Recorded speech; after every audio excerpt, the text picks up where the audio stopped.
You are live. All right. I'm going to give this another 20 seconds just to be safe. But going to the comments here. Can everyone see me? Someone said they need motivation. Bonjour from Marseille. Just ping me in the chat if you can see me for sure. For realsy. Should be able to. Still waiting for templates. Affinity Publisher. Anyone? Hello, Dan. Come on, come on, come on. All right. Still waiting. I'm going to assume that we are all good and ready to go. Hello, everyone. During today's presentation, you might see me staring at you on this screen, but you might also see me looking up because I have another monitor behind me, a nice, big, wide, sizable monitor. When I'm designing books, I try not to use my laptop screen. I try to use a bigger monitor just to keep myself from losing it. So we are live. First of all, thank you so much for being here. And we need to thank the team behind the scenes first and foremost, because without them, I would not be here. So we have Air, we have Michelle, and we have Kara all behind the scenes who are working to put this thing on. There's quite a few logistics behind the scenes, more than you might imagine. And I equate it to kind of landing the lunar module on or the Mars rover, where there's a lot of working parts and sometimes something flies off into space and the whole thing comes crashing down. So thank you for them. I've got a couple of 3 minutes here to tell the audience who I am. I think a lot of you already know me from various channels or YouTube or my site or Blurb or in-person events, who knows? But I am Blurb's creative ambassador.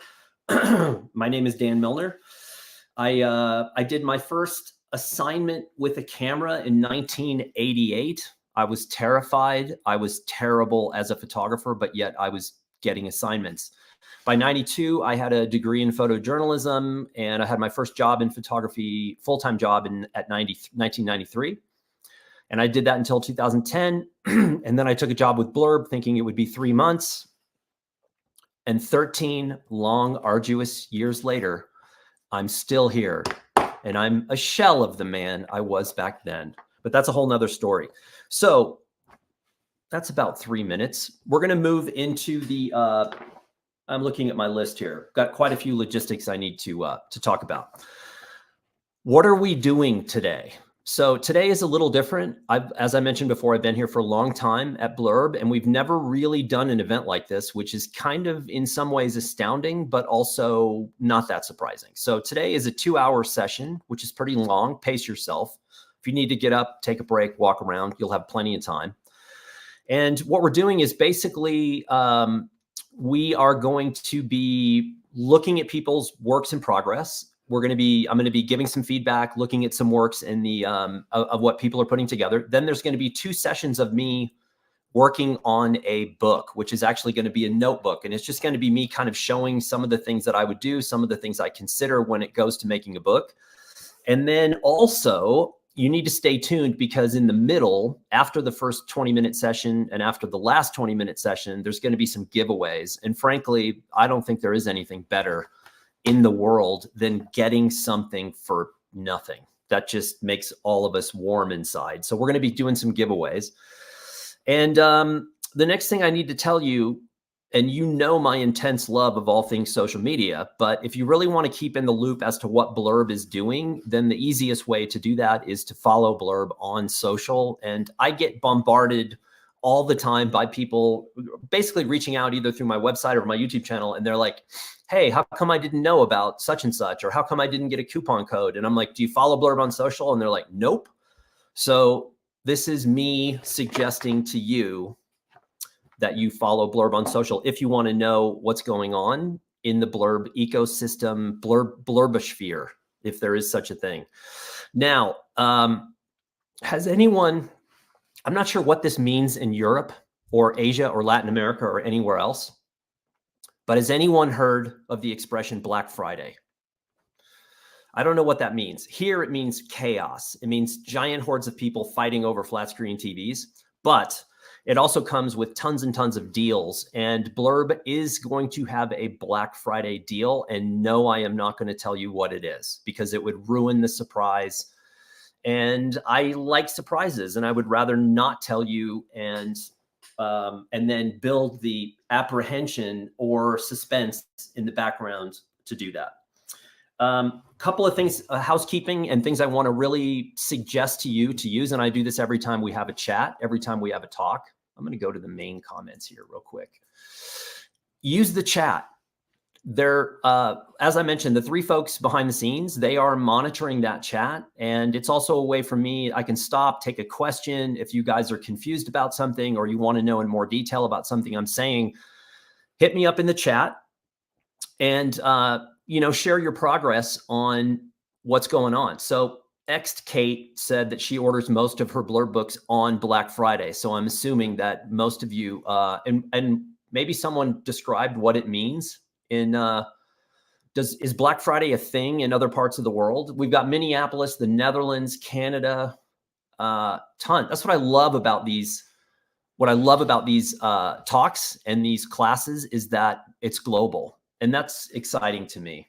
By the way, there's all kinds of Blurb Europe stuff next year for those with inquiring minds. There'll be much more information on that coming out later. Okay, next 10 minutes, we are off and running.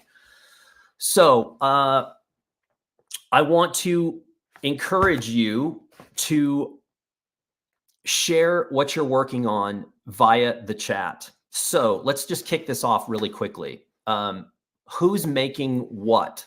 Are you making a professional book? Like you've got a client that you have to produce a book for, or you're building a portfolio to get work as a creative, or are you making a personal book, which could be about literally anything under the sun? You'd be surprised. I think personal books are on par in terms of importance as professional books. And I think things like, as a photographer, it's very easy to fall prey to this idea that you have to photograph exotic subjects or go to exotic places. That's not really the case. I've always felt one of the most important aspects of being a photographer is to document one's own family or those closest to them in the community. So a personal book to me is just as important as a professional book. And I think you have more liberties with a personal book than you do with a professional book. So what are you making? Are you making professional or personal? What type of book are you making? Are you going to make a photo book? You're going to make a magazine? You're going to make a trade book? And why are you doing that? Out of curiosity. I'm going to make a notebook, which is, to me, the first thing I always make when I have a body of work that I'm not sure what it is or where it's going to end up or what it's going to be. I always make a notebook first, and I'll explain to you much more in detail about how I do that and why I do that. But primarily it means because it allows me to live with the work for a long period of time before I make final decisions about the work. And it takes the pressure off of making something perfect. So let's see here. Magazine coming from, I'm just going to jump in right here. Personal wins out. Okay, that's good. Magazine for my upcoming art exhibit. Joe, I think that's a great thing to do. Most photography exhibitions come with an exhibition catalog. And I think magazine is a great format for that because it's inexpensive and it's also big. It's a lot of real estate. So it's a smart use. Photo book of your daughter's wedding. Yeah, that might be one you want to put together. That sounds like a good idea. Another wedding album. Personal for your wife, personal fit book for the family. Again, I think that's great. I am the family documentarian in my family. My mother was for most of my life. And then one day we were standing on the porch of her cabin in the Texas Hill Country, and she was photographing my nieces when they were small. And my mom literally shot one frame, and she lowered the camera and said, "I'm done. It's on you," and handed me the camera that I had purchased for her. So I have taken over ever since then. Personal photo book, magazine format, Brooklyn girl, Linda. She loves magazine format. I do too. Personal book documenting my Camino de Santiago. I have a couple friends who did that last year, and they made books as well. So I'm going to probably mispronounce your name, but Kenogamissi Cottagers. This is a really important thing. It says it will force me to distill my thoughts and pare down my 2,500 plus photos. In other words, I'm doing friends and family a big favor. That we should have in all caps, and it should be fired out as like a instant message, direct message, email blast to everyone on this thing. What this person is talking about is editing. Editing is absolutely essential for anything that you put together. I see books quite frequently that have way too many images, and I'm going to show some things in the Blurb software later that are telltale signs of people using the wrong kind of templates, putting too many images. Less is more. We live in an attention economy right now where you're always vying for undivided attention from a variety of different things, from social media, from television, from streaming. And it's very difficult. So you want to edit as tight as humanly possible. And to this person's point, you are doing the reader a favor by saying, I'm editing, I'm culling this down for you, and these are the only important images that you really need to see because they will tell the entire story of what I'm trying to say. Condor, series of small books, art books, paintings, both professional and personal, trade, journal, various sizes. Excellent. That's a smart use of Blurb. I always looked at Blurb as like a little engine running behind my life as a creative person. And whatever project I work on, I just pick and choose off the shelf of what Blurb offers, what I need for that particular project. And then when the next project rolls around, I pick something else or something different. Okay, also, we have something, and Michelle, you can go ahead and share my screen if you want. So we've also got this Padlet whiteboard, and you can share on this, and you can use the purple and plus button on the bottom right and share a spread or two of the books that you are making right now. That way I can get a look at like what some of you are up to, and you can add comments, you can comment on other people's work. So it's a pretty nice little whiteboard space that we can share some samples of what is out there, what people are working on, and this is available to all of you. So if you want to take a few minutes and upload here, you are more than welcome to do that. And I'm going to keep looking at the chat here to see what else people are making. Personal photo book from Mexico City. All right, Pam, it sounds good to me. Personal photo magazine about my friend's art studio. Making a book for my granddaughter. Street photography book because it's like human comedy. Okay, so Bursic 112. The street photography community is arguably the most vibrant community in photography right now, which is really interesting because street photography historically was always an outlier. It was always like a tiny piece of the photography world. It was almost non-existent in the professional side of photography. It was what photographers did in their free time more than, nobody was getting assigned to do street photography for the most part. But now, for whatever reason, it's exploded. And I think it's exploded because of the accessibility.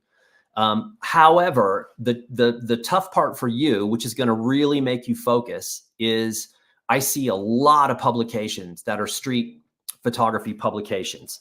So you got to focus on making something unique to you as a creative person. So take some chances when it comes to the design. Make sure you're editing and only using the top images that you have. And if you don't have enough, pace yourself, go back out, make some more. And yeah, it's fun. I just taught a workshop in Japan. A lot of the photographers that come to my workshops are more street photography based. So I see a lot of this work, and it's pretty fun. And to your point, yes, very much a human comedy. The stuff that goes down on our streets is quite funny. Personal work. Wow. All right. Look at this. We got Steve. Look at this. Right on. Oh, this is the whole layout here. I like it. Okay, so I'm looking at Steve's layout here, and the first thing I'm gonna say is look at consistency of all black and white. So I see a lot of books, and what I'm gonna do later, I am not recommending you do. When I make a journal or a notebook, there's no real rules involved. You can do whatever you want. No one else is gonna see the book. It's just a book for me. And I'll show you some examples of what a finished journal will look like. But if I was making a book to put out in public, I would always choose to be consistent with the kind of work that I'm putting in that book, meaning I would I would commit to either black and white or color. And the reason I say that is I've got about 400 traditionally published books in my other room, and I can't think of one that mixes color and black and white. I'm sure there is one in that mix, or two or three, but out of 400, not very many. And that's because the consistency helps the viewer consume what it is you're putting in front of them.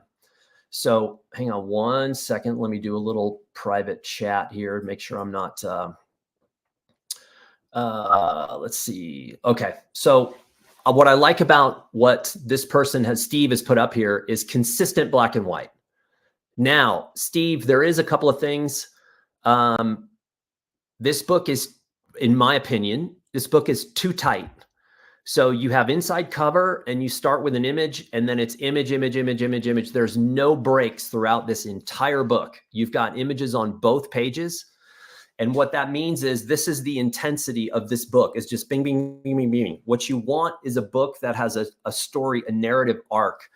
So some of these images, I would break them out and put them on a spread by themselves. And I would turn this from a 30-page book into a 60-page book, because every time you put two images, you put an image across from one another, they become competing. And each image now gets half of the time that it would if it was on a spread by itself. The second thing is the beginning of this book it starts too fast. I'd like to see a couple more spreads at the front, maybe a half title page that just has the title of the book and your name as the author. I would like a little explanation of what this is, and maybe there is an explanation here on this top #1 spread. Potentially there's a little explanation. But I would like maybe a little 2 columns of text saying, what is this? Who are these people? What is this about? And the same for the ending.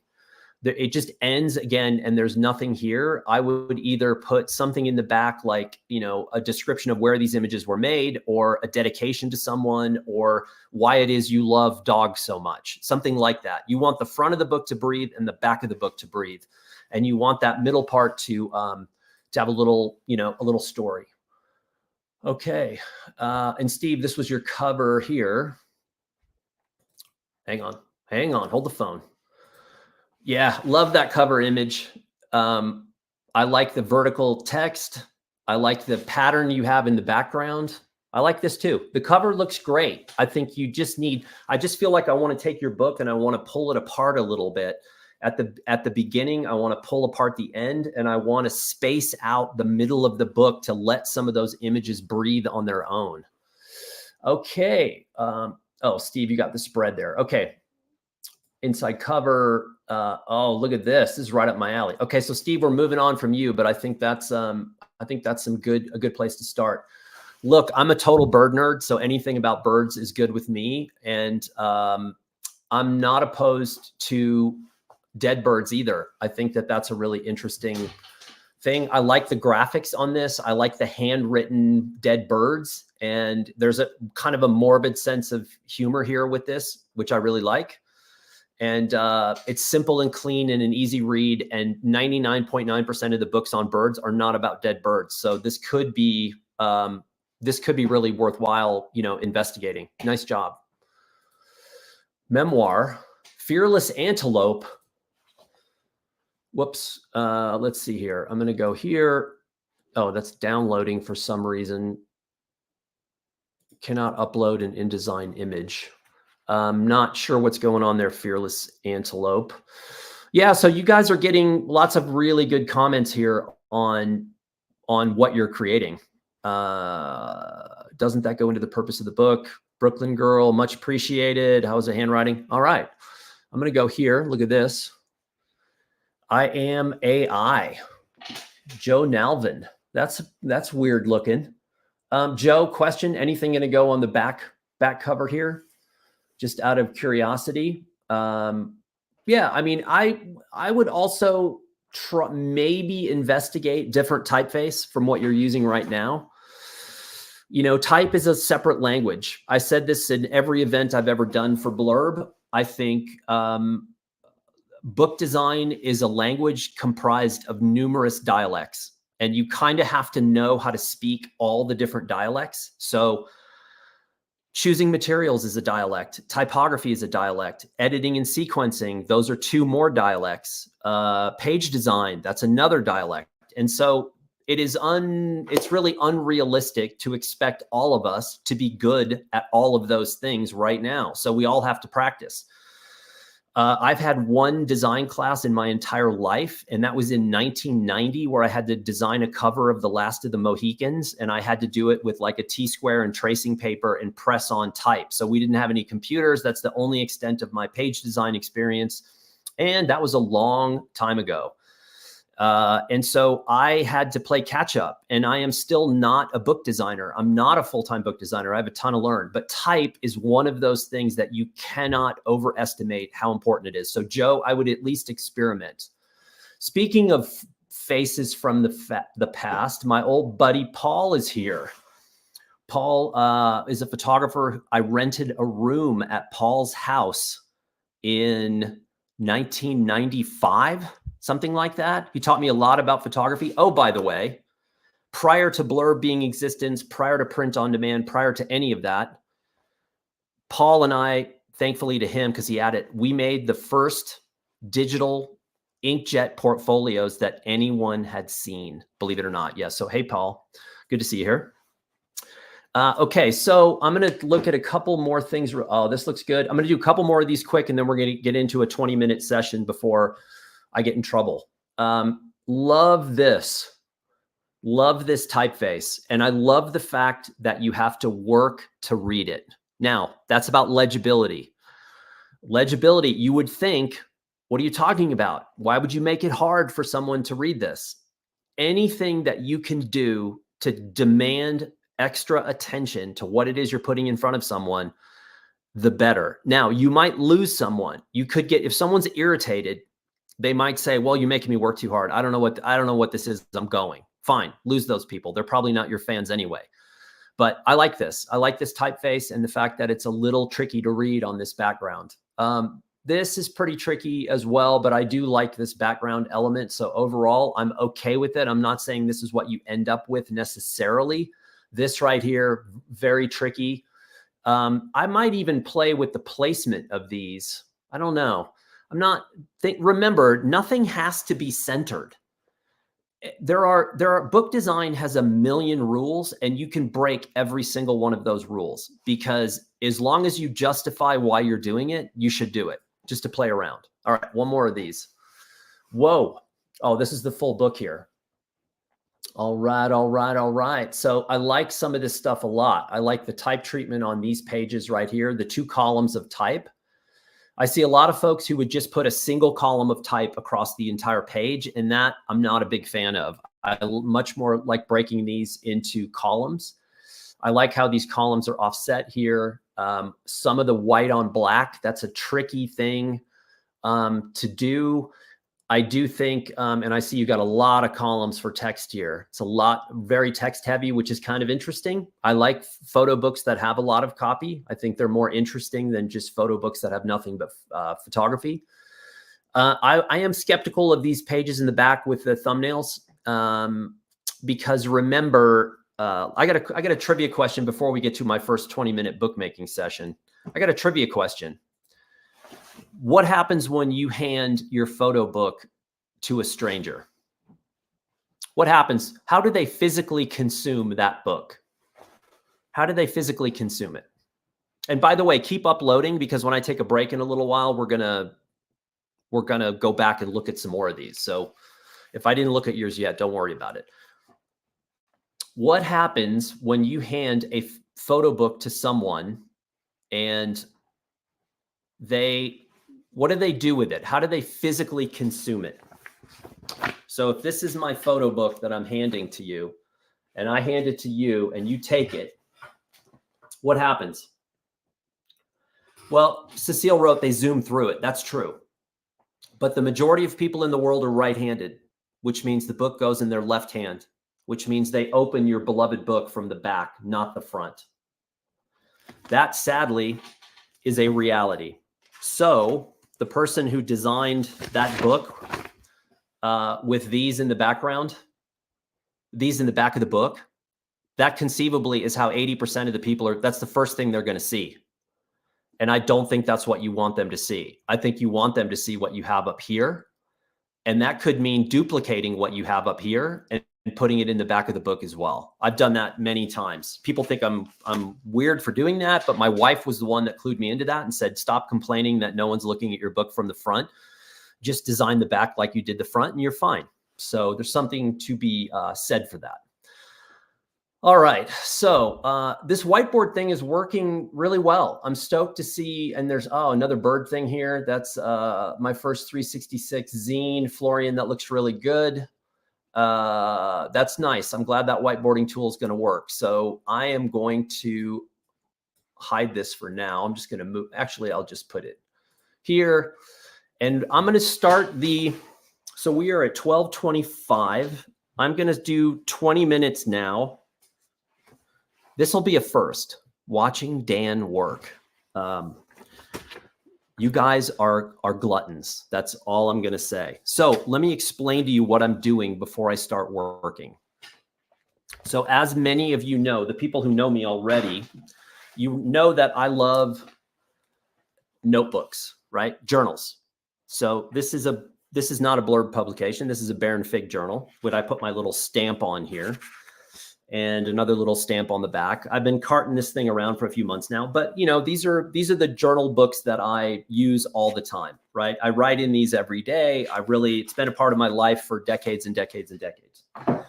Since 1993, I've been doing this on a daily basis. I also use Blurb to make journals. And the reason I like doing this is because a journal is only designed for me. I don't make journals for other people. When I'm done with the journal and it's filled with writing and filled with everyday aspects of my personal life, that's not something that I want to put out in public. The other thing that it lets me do, and this is what sort of a finished spread would look like. So this is an image that that was printed in by Blurb. And then I've taken a white gel pen and I've written over that individual image. And I've also added a couple of black and white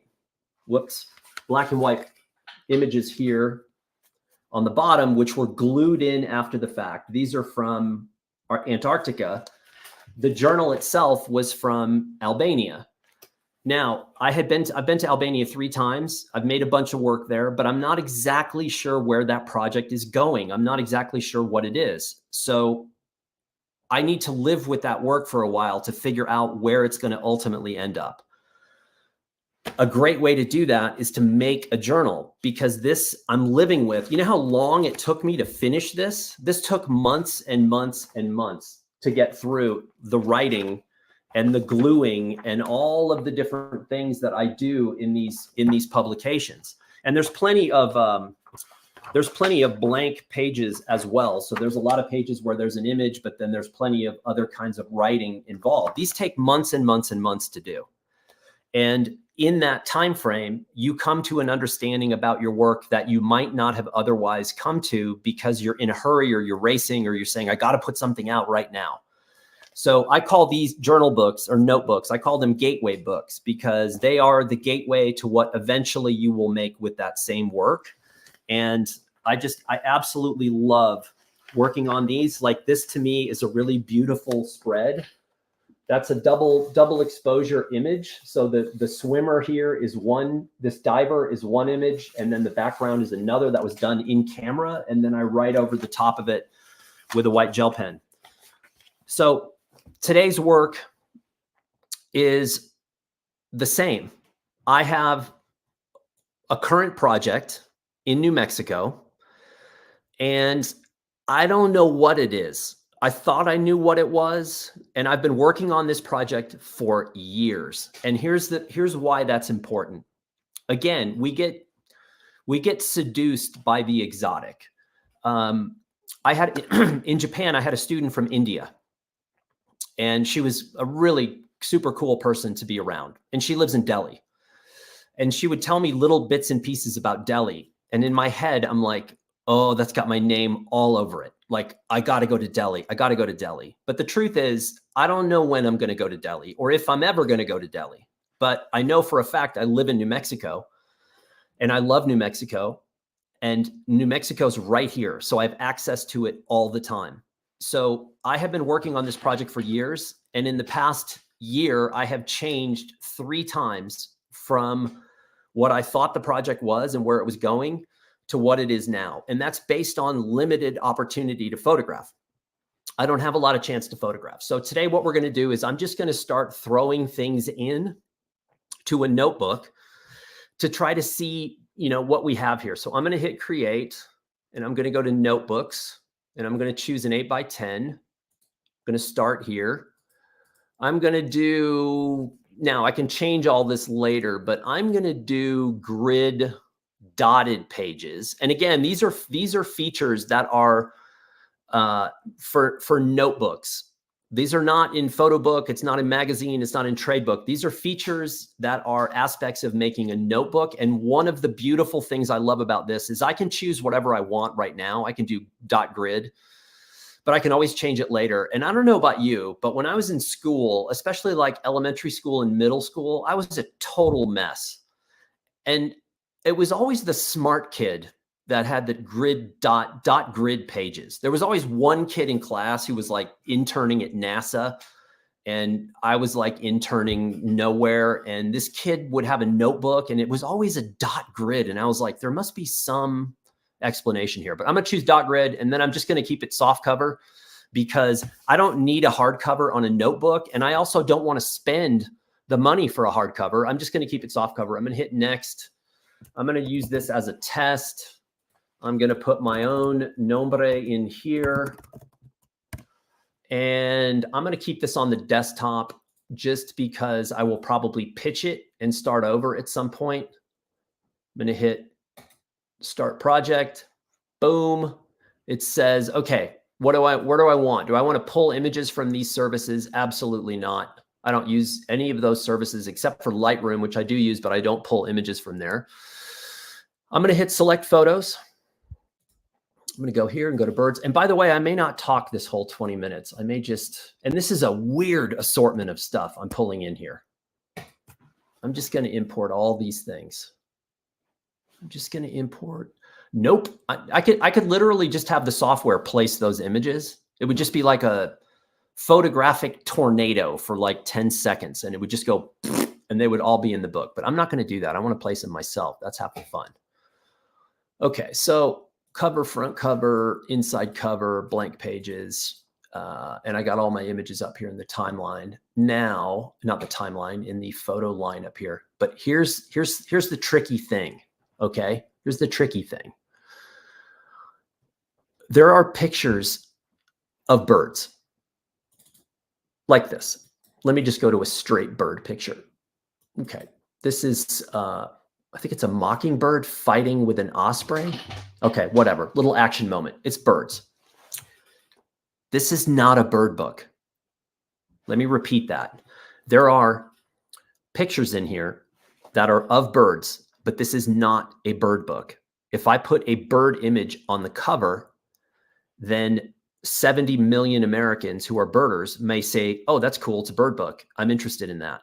But the other rest of America who's not birders may say, well, I'm not into birds. I don't care. And they won't open the book. So I can't necessarily put the birds on the cover. And the birds are a reminder of something. So each chapter in the book will have the cover of each chapter will be a bird image. And those are the only images in the book that pertain to birds. The rest of the images pertain to New Mexico. And they are black and white reportage, documentary images of the people, the culture, the landscape, the history, the tradition, everything about it. This is a well driller, a guy drilling wells out in Galisteo with like turn of the century equipment this guy is using. It's unbelievable. So these are the kind of images I make the most. This is the kind of work I like to do the most. And so I have to find a way to blend this kind of image or this kind of image, which is another picture from down in White Sands of a guy with a camel train handing out religious literature in the dunes. This was years ago. And I have to somehow blend this with pictures like this. So today is just an experiment for me. Yeah, somebody said bird adjacent, and I think that that's perfectly right. The birds, to me, again, I envision the title of the book right now is called 33 and Counting. And there are 33 counties in New Mexico, and each county will be represented, the chapter head for each county. And maybe I even have one in here as a quick test. Each chapter head will be sort of representative of a county, and it'll be a bird blend. I don't think I have them in here. Let me see if, nah, I don't think so. I can go over here and let me go over here and check something. Bird spreads. Let me see if I have any of these. This one might be, that could be something I might use. Let me go back here. Let me add this in. Let me go to desktop. And where is that thing? Desktop, screenshot. Yeah, so this could be an example. So let me just go down to a spread here. Let me place a photo. Let me go across here. And I'm going to go back and see if I can find that thing I just dragged in here. Oh, so this would be like, for an example, this would be Los Alamos County, right? So there's an image of 2 red-tailed hawks through a tree. By the way, modern autofocus is absolutely unbelievable to be able to make this image. But that would be sort of Los Alamos County. I don't like this type treatment at all. It's terrible. It's just a placeholder, but you get the idea. So that would be kind of something that would represent a, it would represent, let me go to layouts, notebooks, spread layouts. Let me go here. So that's how it would look basically. Just like this. And then, so imagine each chapter of the book, 33 chapters, will have something in color, which will be an image of a bird, the title of the county, the name of the county, and then there'll be some copy on here. And if I go here and I want to add some copy in, I could go here and do this. Hang on, let me go here. This is going to, okay, here. 700 point size? No. 1200 fat face? No. Let's just do, I'm just doing fill text in here, but you'll get the idea. And I could do white, actually. Might be a little easier to read and balance out with the copy on the other side. Let me do this. Okay, wait a minute. Whoops. Hold the phone, Chuck. Going too fast. Never be in a hurry when you're doing this. If I do this, so just a little like counterbalance offset copy on the side. That typeface is too big, by the way, way too big. That's 12-point typeface. That's like nails on a chalkboard for me. It's too big. I typically would go, if I'm going to do this, I would probably go, my body copy text is going to be 10-point, depending on the typeface. That can change, but let's go here. Copy. And yeah, so anyway, you get the idea. 10-point is better than 12-point. So what I have to do, I'm going to go back to the cover here. You go to photos. Now I'm going to place a photo here. And let me just check to make sure I'm not terribly dropping the ball on anyone. Go in private chat here. Pinned on YouTube chats, right on. Comments. So I'm going to go here, and there is something. Now, remember, I'm building a notebook. No one else is going to see this. And I actually really like this image. It's clean. It's graphic. It's very simple. If I go up here to preview and I look at this. Now, the other interesting thing about this, which is nice because it is a journal, is first of all, it's clean. And if I'm going to leave a lot of empty space on a cover, I prefer to do it with white. For a variety of reasons. This allows me to add to this cover with other materials. I might use acrylic. I might use oil paint. I might use anything that I can adhere to this. I like having white space. And also pájaro is, Spanish for bird, has my name here. I love this. I love hummingbirds. I'm kind of a bird nerd in that sense, but I love this graphic simplicity of this. I do have an option of doing something without a bird on the front. That could be like this. Kind of a hint. Again, are these like outstanding cover designs? No, these are just quick sketches. This does hint a little bit to the color palette of what you see in the bird world. And, but I have a question for you.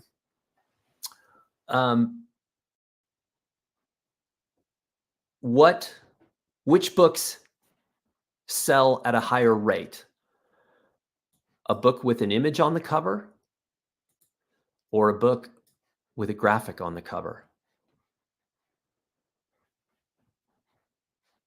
It's a simple question, and I know the answer. Books with images with art on the cover sell a lot more than images with no art on the cover. So if you're trying to make something, yeah, Deborah got it. Image. Jeff, sorry, my friend. Images with art on the cover, or books with art on the cover, tend to sell upwards of 80% more. So I do like I could even see, again, this is a journal. So the beauty of what I'm doing right now is I don't have any rules, because no one is going to see this. This is a sketch, like a perfect sketchbook for me to do whatever I want with. So let's say that I had, let me go back here. Let me do something here. Let me go here. I'm going to go, do I have something in here? Let's see. I'm just going to do green just for now, just for fun. Do this. I go in here, and then I'm going to go up here. I'm going to place text, and I could do something like, let's see, we go here. We go BIRD, NERD. Could do this. I'm going to go to, I'm just going to choose the first typeface here. I'm going to go to 300. It's too much. I'm going to go to, let's go 200. That's probably too much. I'm going to go to 288. Let's go to 144. Bird nerd. I want to move this around. You know, if it's just for me, I can do whatever I want. I can do graphics. I can do something simple, but this would not be what I would do necessarily if I was going to put a book out into public and say, hey, I think this book is really good. You should buy it from me. So I'm just going to go back for right now. I'm going to get rid of this, and I'm going to get rid of this. And I'm going to go back to place photo. I'm going to go here. And for now, I'm just going to, where is it? Where is it? I'm just going to go to this one. It's just clean and simple.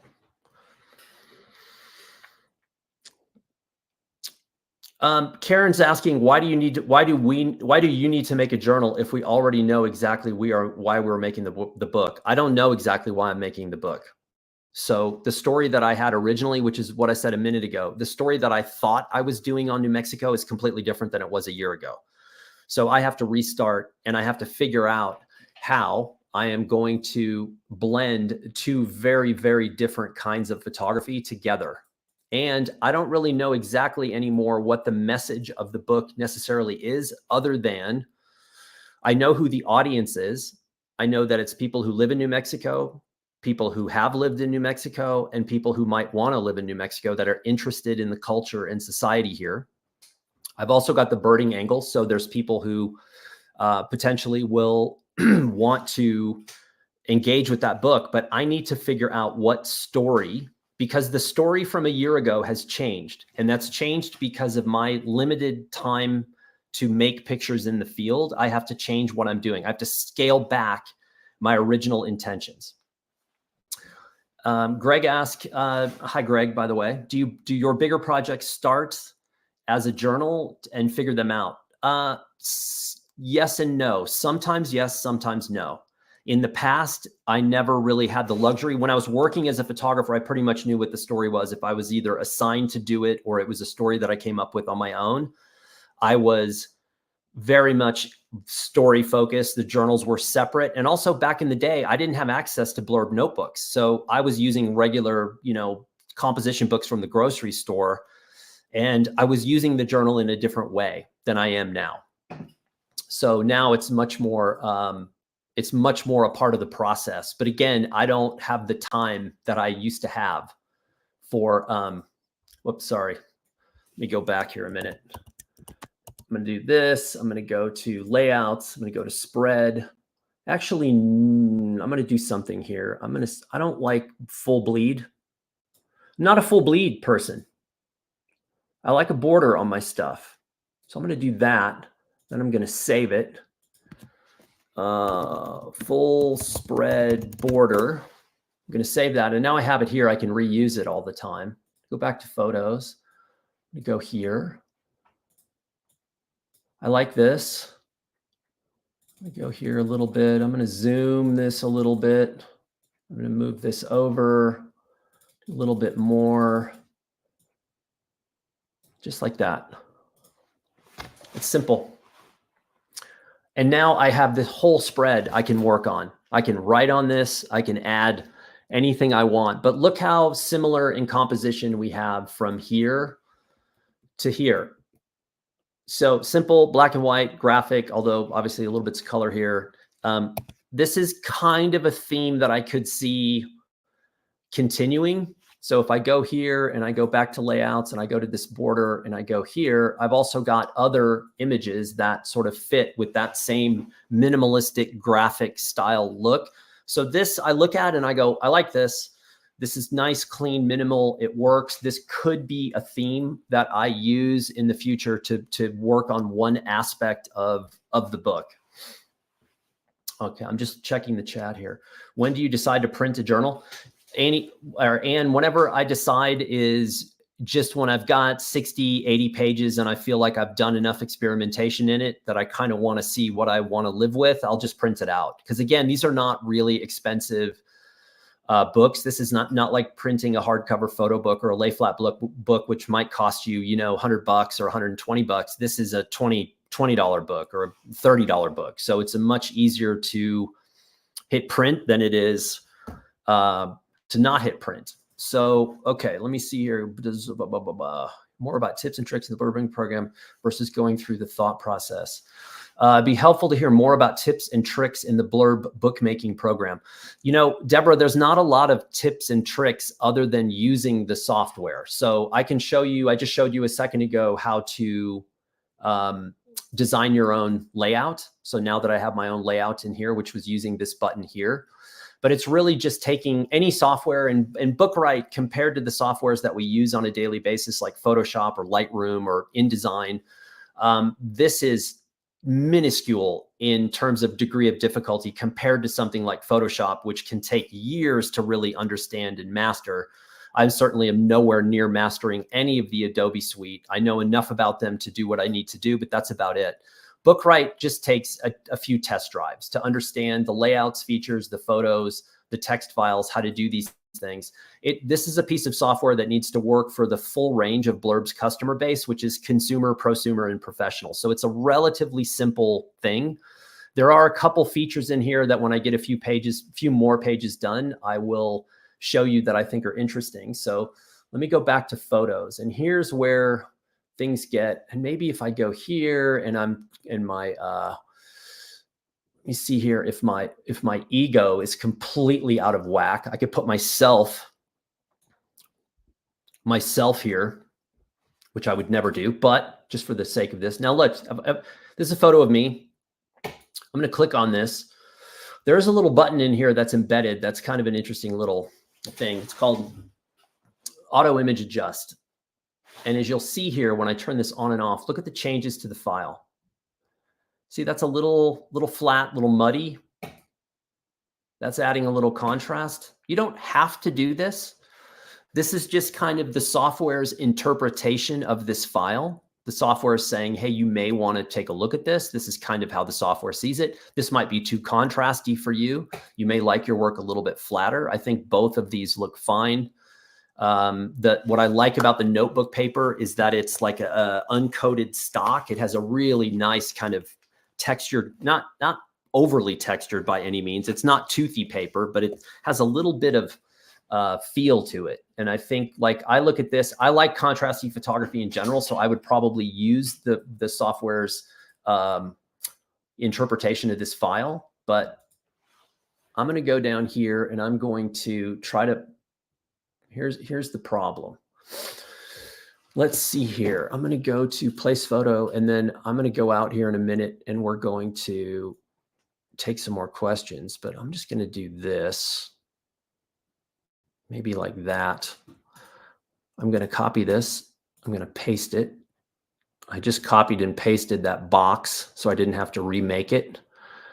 And now I'm going to do this, and I'm going to do this. I'm going to see what the software is probably going to open this one up quite a bit. Same for the other one. Yeah, just a little bit. I'm going to go here, open this up. So here's the problem I have, which is, you know, I've got this style of image for the chapters, and then the inside is going to be the documentary work. So this is the same guy, by the way. This is the well driller on the left. And then when he came down off the scaffolding, you know, this tough, oily, macho dude who was the nicest guy in the world, turns out he has this little pug dog in his pickup truck, which I thought was hilarious. But now it's about, you know, making sense of this kind of work together. This allows me plenty of space down here to write. I can, I would probably just leave this spread alone. I would add some writing down here and move on. This button down here in the bottom left, when I'm making a book, I use this button called Manage Pages. I use this all the time. And this allows me to see the whole spread of my book and drag and drop spreads and images here. It's really, this is the sort of master button if you are going to sequence the publication that you've made. And so I use this nonstop. I would probably go back and do this. I probably might move this over here, et cetera, et cetera. All right, so I was 20. I'm gonna pop out from, well, I'm just gonna leave this up, but I'm gonna address some of the questions here in the chat. Marvis wrote, say, layout question, is there an easy way to move an image away from the gutter after you've selected a layout, like one image per page? Let me read this again. Is there any easy way to move an image away from the gutter after you've selected a layout, like the one image per page? Okay, so if I, to your point, I've got this one image on a page here and I want to move it, all I've got to do is click and drag, and I can move it away from the gutter. So if you're worried about losing something in the gutter, you could move it like that. You can also, I'm using the arrow keys to move it very small increments. You can also do that.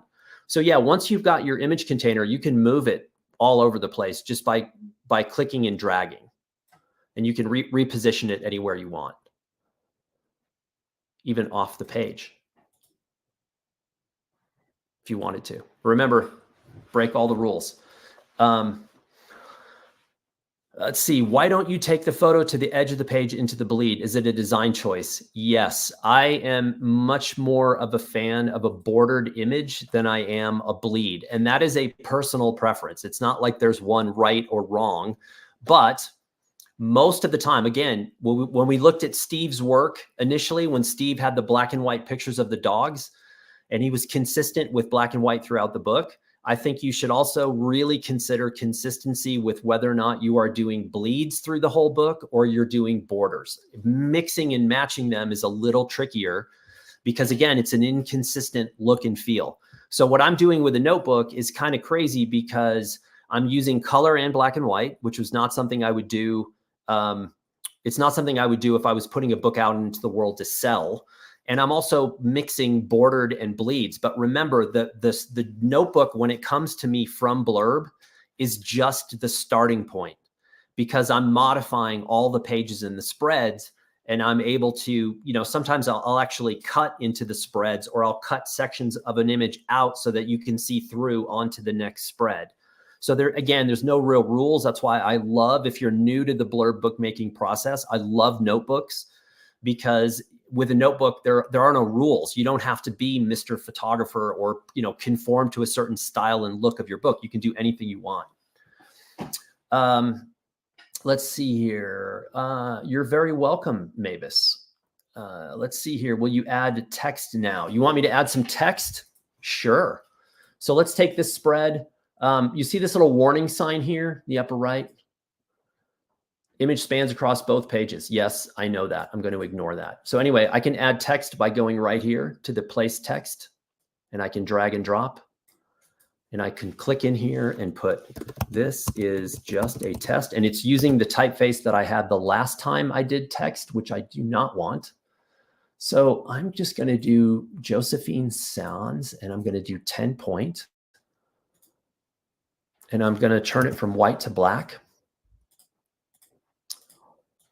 And now I can move this. I don't need a text box that's that big, so I can shrink this up here. This is just a text. I would probably offset it like this. Something simple, something clean.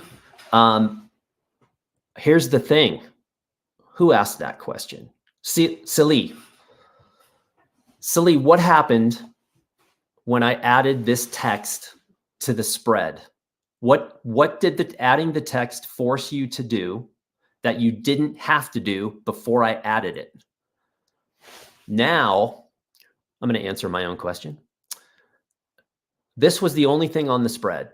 It's the only thing. When you turn the page of the notebook and you see this, that's the only thing you have to look at in the entire spread. I think that I really like this image. These are sandhill cranes landing down in Bosque del Pache, and sandhill cranes land like helicopters. They come kind of straight down. It's really weird and funny, and they're a gangly, awkward bird, which I really love. But they're kind of like helicoptering down. I like this image a lot. Now I add this over here, and where does your eye go when you see this spread? My eye goes right here, which now means I'm taking away from the image because I've added a competing element on the spread. So these are the kind of things that you have to address when you're putting your book together, is how I need to help the viewer consume my story. Is this helping or is this not? Now, if this was something about sandhill cranes, potentially this is a good idea. If this is a caption, no, I don't like captions. Captions just pull away from the photographs in my mind, unless there is a very, very good reason why you're adding that caption in. You don't need page numbers necessarily. You don't need captions necessarily. None of that stuff. Okay, hang on here. Let me make sure I'm not messing up my timeline here. I think we are ready to do some giveaways, if I am not mistaken. Let me just double check here and make sure I'm not Dan John's. Okay. Okay. Yeah. Time for giveaways. So I told you there was going to be something fun. So we are going to give away right now. We're going to give away a $50 coupon. Yeah. $50 coupon. And the first person that I'm going to call on here is someone named Aurora Ma. M.A. Aurora Ma from Turin, Italy. Is Aurora out there today by any chance? Hopefully, because you're about to win a $50 Blurb coupon code. And anyone is so far? Yeah. So if I call your name, comment in the chat. And so far, no Aurora Ma. Okay, so we're going to move on. We're going to go to the next name, which is Catherine Genske. Catherine Genske, which is Gentzke. She's from Palo Alto, California. Catherine Genske, are you out there? Hopefully you are. It's $50. Going once. Going twice. The sacred consciousness. Yeah, Shirley Robinson's like, hey, what about me? Okay, we're going to move on to the next name on the list, which is Carlos Marquez from Toulouse, France. So is that anyone? Carlos? Carlos Marquez from Toulouse. Oh, these people signed up and they're missing out. They're missing out. I'm going to go to the next name. The next name is Beatrice Acevedo. Acevedo. Beatrice Acevedo. Are you out there? Oh, people sign up. Publish a recording of this workshop. I missed the beginning. So let me just keep going on the names here. I'm going to try Liana Mahoney from Simpsonville, South Carolina. Liana, and it's Leighhanna.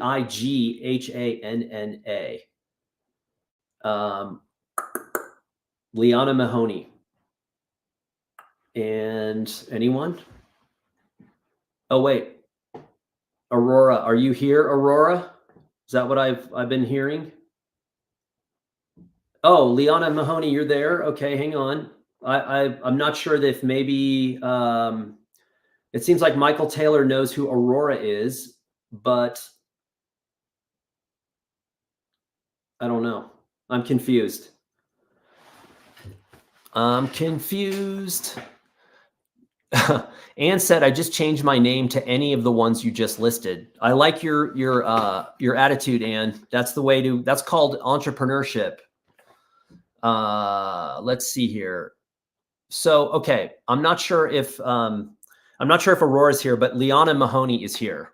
So Mohana, you just got a $50 gift card, and they will email you that, and you are good to go. And also remember that there's 2 more giveaways coming up, and they're bigger than the one I just did. So Liana, it pays to tune in to the class, to the workshop.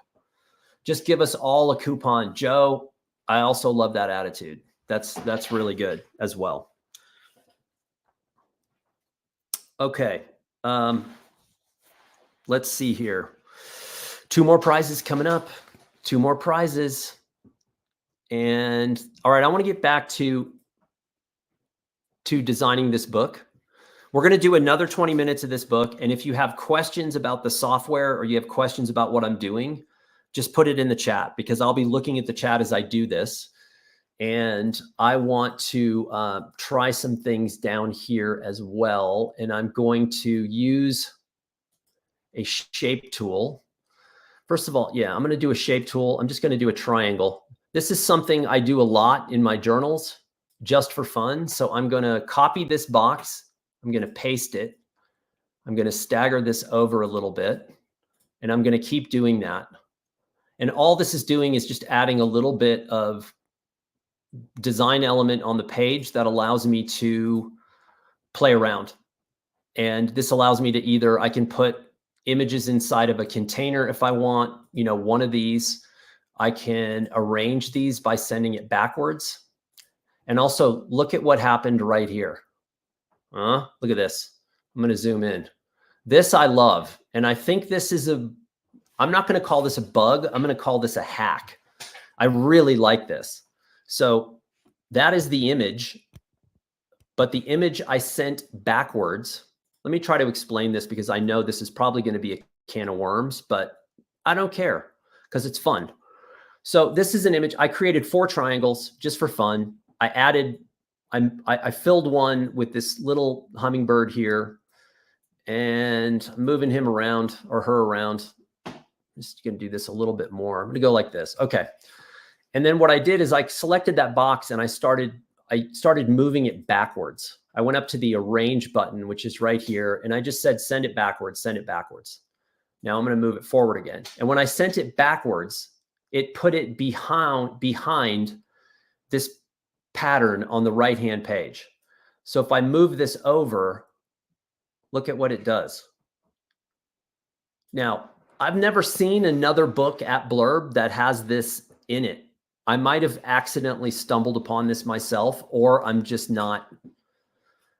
haven't seen a book that somebody else has done. But frankly, I really like that. I think this is a really interesting thing. And this is a technique that I would use even if I was making a book that was for public consumption.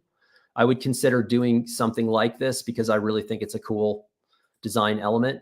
Book designers might say otherwise. But again, this just, helps. I'm going to go rotate, rotate, rotate. I can spin the image around if I want inside the container.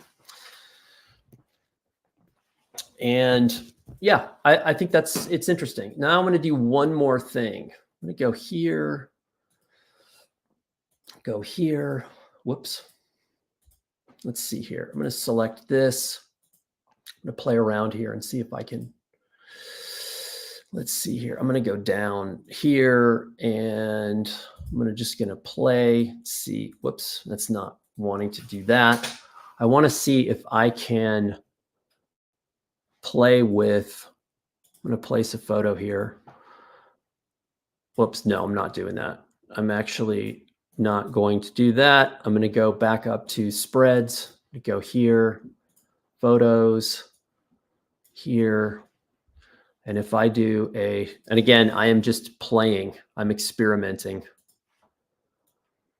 I'm going to go here and I want to, no, it's not going to do what I wanted to do. I do like this spread though. Interesting. It's a little different. I'm introducing a very different kind of look and feel from the bird spreads that we have already. These three, which are black and white, very minimal color. This one all of a sudden comes in and you're like, that's interesting and different. So if I go down here, I've also got another, let me see here. I think what I want to do is try something. Where is, oh, I've got another image I can use here that I think is sort of in line with, if I go here and I go, where is this one? This is another image I really like.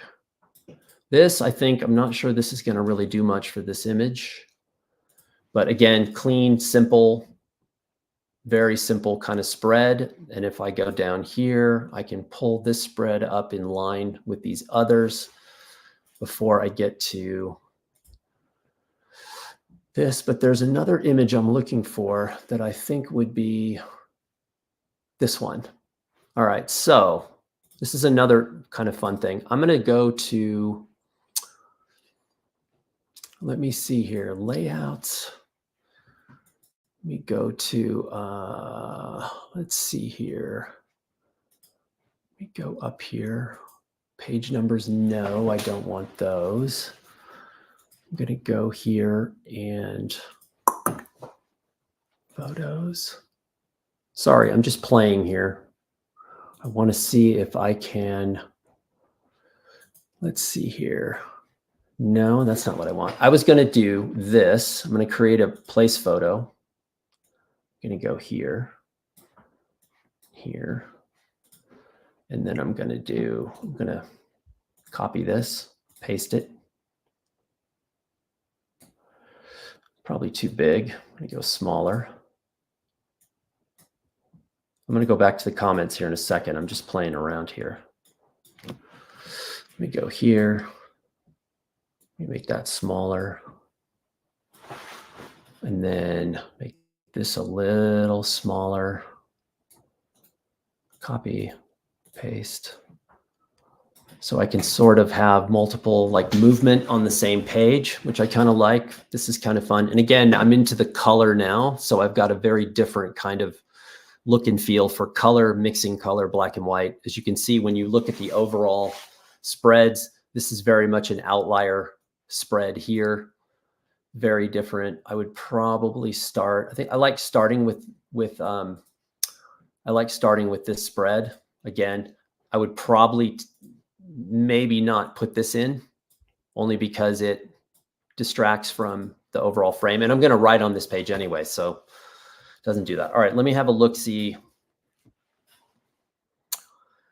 Jeff, does the pattern change if you change from dots to something else? Yes, if you have lined pages or dots or whatever, it will change. But again, it's kind of a weird bug / hack that you just have to play around with. I found it by accident. So let me just show you a nice, another kind of filler thing here. So let me see I'm going to place a photo here. And I'm just going to use, let's see here. Is it white? No, I'm looking for something. Let's just do color. Whoops, sorry, I did it again. I do this all the time because I'm not used to there. Way back in the day, there were no spread layouts. You had to physically do it yourself, which my brain is still doing this. So it's one thing I kind of like. These are for text pages that I really, I dig. Going in here and saying, I'm going to do white, and I'm going to copy this, and I'm going to paste this. And let's say that I can go here, make a much bigger circle, maybe run it off the page.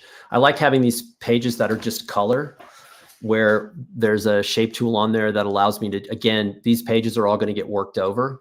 And there's nothing to say that even if I was doing this in a book that had, that was for public consumption, I can come in here and I can do a nice little reversed out piece of text on that page.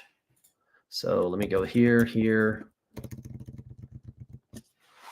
So just to have a nice little offset design page. I like text in columns. So if I wanted to do this, let's say I'm doing here, copy, paste, I can add a 2-column grid here. And, that to me is way cleaner than, let me do this, paste. I see this a lot where, hang on. I see people doing this quite a lot where, whoops. That to me is way harder to read than 2 columns. So this is, and again, I'm playing with color, I'm playing with shape, and just mimicking the shape color in my type. And you can also, if I wanted to, I could do another, let me see here, like this is the, actually I would do all caps. Let me go here. This is the title. And if I did this and went to 36 point, I can just, even if I wanted to run this over and lose a little legibility or whatever, there's, again, a million ways of playing with this. I can also move this backwards. So I can move the title behind the body copy. Again, page design is a total language. It is, I highly recommend, there's a lot of different books. I'm reading a book right now called Making and Breaking the Grid, which is about using grids in your design. And the grids are your best friend. And also they are designed to be broken. And so it can be complicated. I don't want to overcomplicate it for anyone, but I like to stay consistent. So if I turn the page and I see this, I would like to see this for the rest of the book. And let me just explain something really quickly before I take another question out of the chat right now. So basically, when it comes to design, you have something called visual hierarchy. And that applies to the text and it applies to the visuals. So for example, on this spread, when you see this title, let me change the typeface here. Let me say I wanted to use a Brielle fat face. Let me go here and we'll go to a Brielle fat face. Okay, so 2 different typefaces here. When you turn a page and the brain sees this, it sees this typeface in this density at this size. The brain says, oh, that's a title, because that typeface at that size, at that density signifies a title. And this typeface at that size, at that density signifies body copy. That's story. That's something I have to read. The brain automatically categorizes all of that. So the next time you turn the page, when your brain sees that, it expects it to be the same. If suddenly you're using a Brielle fat face at 36 point type underneath as a caption, the brain says, wait a minute, I don't know what's happening here, what's going on. The same thing applies for the images. If you have an image that is a bordered image like this or like this, your brain assumes that that border will continue, that that's how your work is going to be delivered. And so it's just called visual hierarchy or type hierarchy. It's a great thing to keep in mind. I would typically never use more than two typefaces for a publication, at the very most 3. But for the most part, I'm going to use 2 typefaces, never more, because it gets too busy and too confusing. There are certain typefaces that are off limits, basically, and there's a lot of typefaces that are just terrible typefaces that, you know, that really have no application for the kind of books that we're making. However, type is, in my opinion, type is an equal player to your photographs or your artwork or your writing or anything else that you're doing. The typeface is on equal par with your photographs. And I think, just to give you an example, and a lot of you, I think, are new to BookWright, you're new to bookmaking. That's an exciting place to be, because there's so many great things out there to learn and so many great books that are being produced. That's fun to learn from. But I've always equated this with whatever time and energy you put into becoming a photographer at this stage of your skill level, this stage of your career, you will put in an equal amount of effort into becoming a great bookmaker. It's easy, relatively easy to make a book. And I've made tons of books that are not great. And then I've made a few that are pretty good. And the ones that are pretty good took me a bit of time. I often collaborated with someone else to help, whether it was a designer or another photographer. We work as a team together to put something out, but it takes a while. So you just have to pace yourself and say, look, if you're new to typography, that's an awesome place to be, because the type world is fantastic. I just ran into a group called Monotype. They're the largest font bank in the world. I went to an event where they had a booth. They gave me a little notebook, by the way, as a giveaway, which I thought was great. And, you know, you realize there's tens of thousands of fonts and font families and typefaces within those font families. And it's an endless kind of thing. So one of the things that you want to avoid, let me go down here and add some text. So I see this a lot. Add a text box, go in here, start typing in here. And I asked the person, you know, why'd you use that typeface? So let's say, let me go back here, make this black so you can see it. So I say to someone, you know, why did you use a Brielle fat face for your body copy? Well, it was the first typeface in the dropdown. So that's not a good excuse for using a typeface. If it was the default typeface that was in the software and you were like, well, looks like type, I'm going to go ahead and use that. You kind of want to have an explanation as to why you're using what you're using. Are you using a serif font? Are you using a sans serif font? What size is it? What density is it? And when I say density, I mean basically what color it is. So if I go here and I say I want to use a color and I'm getting closer and closer to paper white, then, you know, it makes it a lot harder to read. That's a much harder density to read than this right here. So density, size, typeface, you always, when someone asks you, why did you use that typeface? You want to be able to say, oh, because the designer of the typeface is from the country that I was working in. So I wanted to use a typeface that was associated with wherever, Albania. I was in Albania, I did a project there, and I found that a typeface that has direct ties to the country of Albania. You see it on the local restaurants, you see it on the gas stations, and I wanted to use that as a representation of the country. What you don't want to say is, why'd you use that typeface? I have no idea. It was in the drop-down menu. I just thought it looked cool, and that's why I'm using it. So you always want to go that one little step closer. Hang on, let me check the private chat here. Let's see here. Let me take a couple of these questions from the chat here. Recommended template.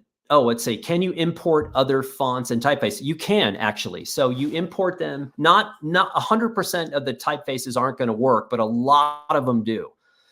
And all you have to do, I use a site called Dafont, D-A-F-O-N-T.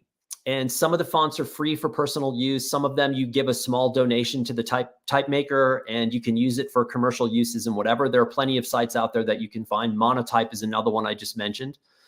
And you download those and import those fonts into your main type folder on your computer, and most of the time, those typefaces will show up in BookWright. So that's what I use all the time for the most part. I rarely use a typeface that's embedded in BookWright natively. I always try to add into my typefaces.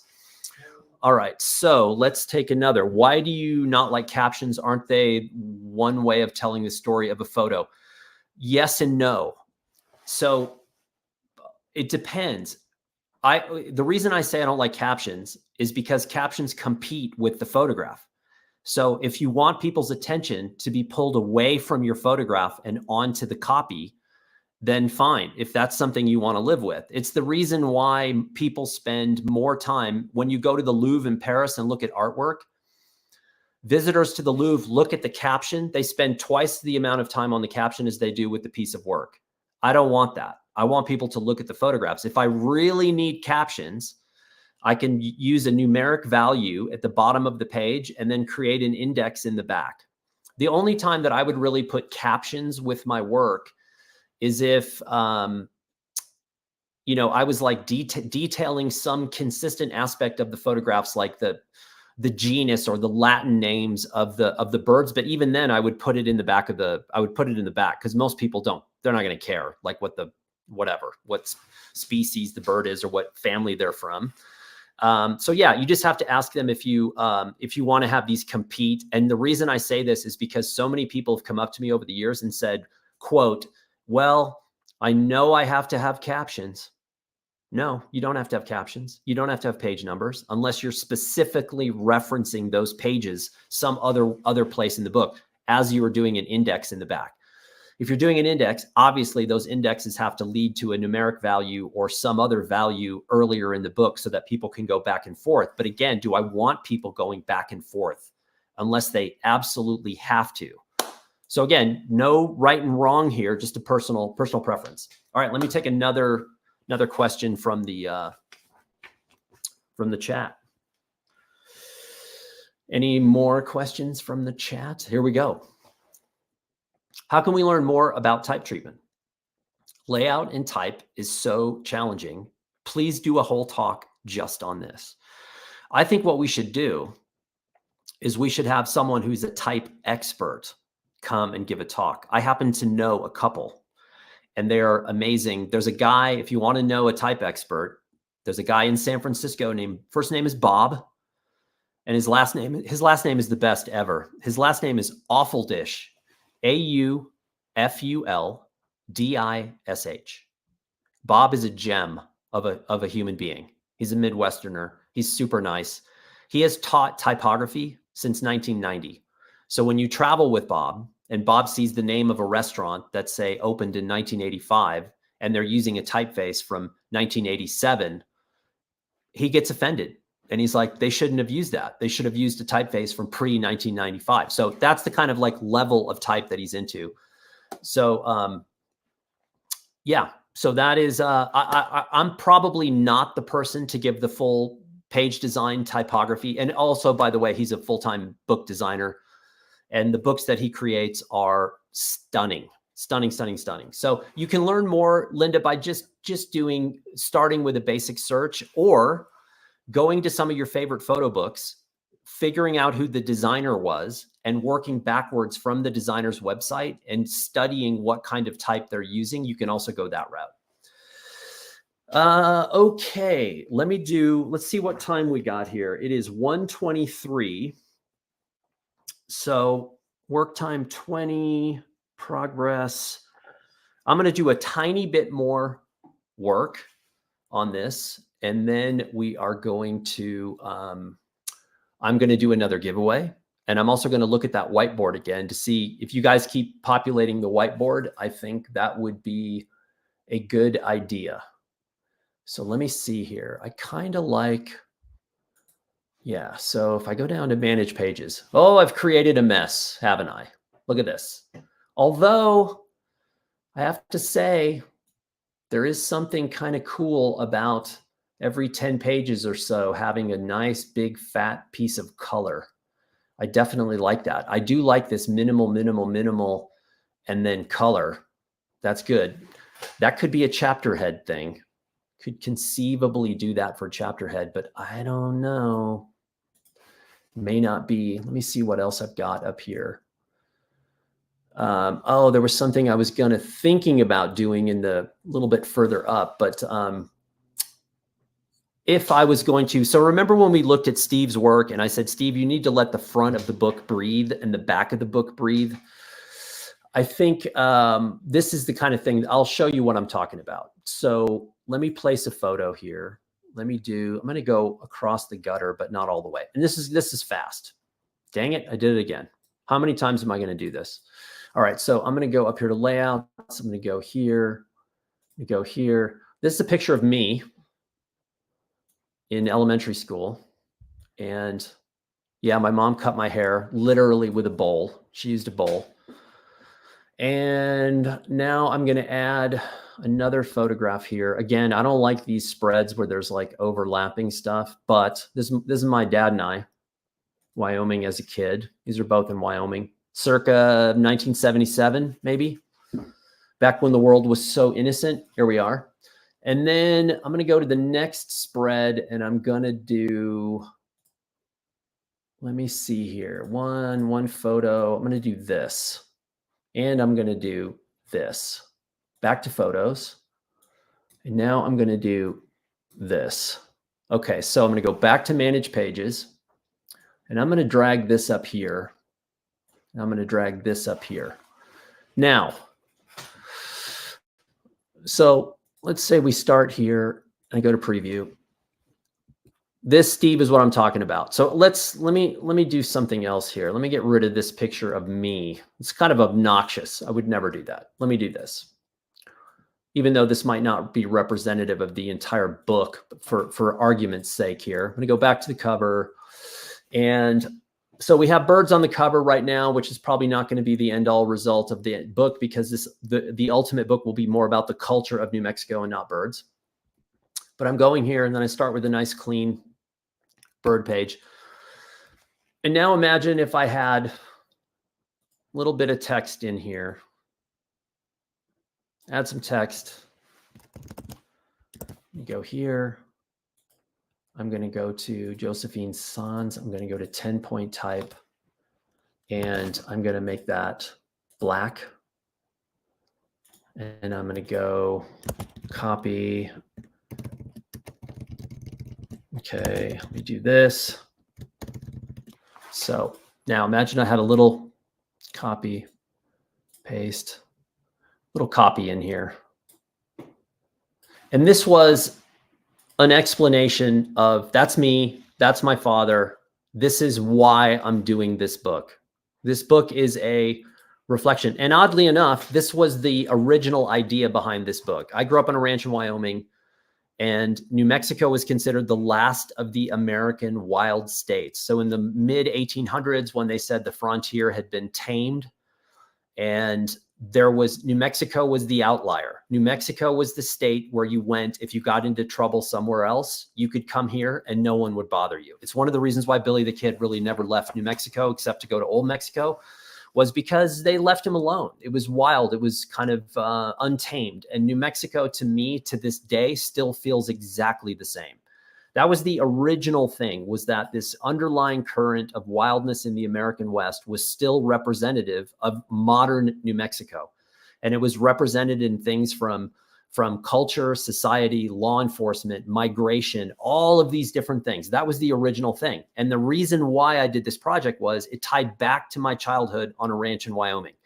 And let me tell you, 1977 ranch life in Wyoming was wild. It was like out of control, wild in like a frontier way. So that residue of that sort of really kind of stayed with me my entire life, which is why I thought, well, I don't live in Wyoming anymore, but I do live in New Mexico. And I think New Mexico is representative of the entire American West. But instead of having to photograph the entire American West, I'm using New Mexico as a representation. What I just explained to you is something I need to explain to the audience. It has to be in written form. So Steve, when we talked about your book, Breathing, earlier, that's what I'm talking about, is you've got spreads. These are my great-great-grandparents. And this is from, they're basically both born in 1878. This picture was made in 1907. And so these are my relatives that I came from. So I'm giving the front of the book a little bit of space to breathe, and I'm giving them a history so that if they get into the book and say, wait a minute, what am I looking at? Because remember, I'm confusing them with the kinds of photography that are in there. I'm not just shooting one thing. I'm shooting multiple things: color, black and white, birds, humanity, culture, all that stuff. It's confusing. It's a big ask. It's complicated. It may or may not work ultimately, but that's what I'm doing. So these first few pages are basically me just saying, all right, here's a little background to the story. And again, do I like this page design? Absolutely not. But for this class right now, that's what we're doing. All right, so we're going to do this. We're going to do, let's see here, work time, no. We're going to do, let's see here. I'm going to look at your, hang on, going over here to the comments section. John says, I've seen photo books that have been ruined by bad design. Tiny pictures surrounded by huge expanses of white. So remember, John, one thing: white space is not nothing. White space is a thing. So strategic use of white space is just like a photograph. It's just like type. It should be considered exactly the same way. So typeface isn't space, it's an object. And so there's a strategic use of white space in photography books. One thing that I don't want to see people doing, this is my personal preference, but if you do it, I'm not gonna be happy. You see down here where we get down to the bottom of these drop-down things, and it's like, hey, here's 5 photographs on a page. If you do this, I'm not happy. This is not a professional looking thing. I don't even like this for weddings. I don't like this for family albums. No, no, no, and no, because there is simply too much going on. I mean, let me just populate this and you tell me if this really, you're going to consume all that? No, that diminishes the power of the individual photographs, and it's just too much. I don't like these. I don't like templates like this at all. The only thing that, you know, if you're doing a contact sheet, maybe, but you know, why are you doing a contact sheet? Now you could take a single image and you could drag the same image in all these times and then size it and space it so it all looks like one giant image that's all divided into sections. That could be kind of cool. But this just is too much for me. Your brain, you turn the page and your brain goes, I have no idea where to look. This to me looks like a sort of a consumer style thing. When I think about, you know, one of those images like this, I'm going to do this and I'm going to pull this in. Ugh. All right, that's got to be the 30th time I've done that. So I'm going to go back up here. I'm going to go to spread layouts. I'm going to go, nope, I'm going to go to my layouts. Go here. I'm going to put this photo in. Like this to me is an interesting photograph because it is about birding, but you're not seeing the birds. This is about where you have to go to get these kind of photographs, which is a 15-degree morning in southern New Mexico. I like the red glow of the lights from the cars. I like the steam coming off the cars. I like the backlit exhaust from the truck. That's an interesting picture that needs a little bit of study. And when you throw it on a spread like this, it's totally lost. There's no way to pull this in. Like this should just be by itself on the page. That's what I mean by edit, edit, edit, fewer images, give them more space and let them breathe. That's really the, that's the rule. Let me go down here real quick. Let me go back here. Holy cow, people have been putting stuff in. All right, so I'm going to do a few minutes here of looking at some of these spreads, and then we are going to do the last giveaways here in about 20 minutes. And then there's going to be some last questions. Did I mention there's a Black Friday thing coming from Blurb? I think I did. Did I mention that you should follow Blurb on social media? I'm almost positive I said something because it was so traumatic for me to say that it's etched into my gray matter. Okay, so let me have a look here. And I'm just going to go back over here. Zeni, speaking of Albania, you guys want to see somebody who is a very talented individual. This guy, Mr. Zeni from Tirana, Albania. Zen is a really accomplished artist and photographer and bookmaker. Zeni's made some handmade books that are staggering. I mean, overall, Zeni, this has a very consistent look and feel. I love the illustration. I like the minimalistic design. I almost think, you know, what would be really interesting is to design this book, but pages like this, leave it blank, and then go into the book itself and do the drawing on the book, so that each one of these books has one unique piece of art inside that's done into the book and not printed through Blurb. And if you did 10 copies and each book had a different piece of original art and they were signed and numbered, now you have a very collectible small run book, which I know you, based on what I know about you, that is well within your capability. But I love this. I love the mood, simple.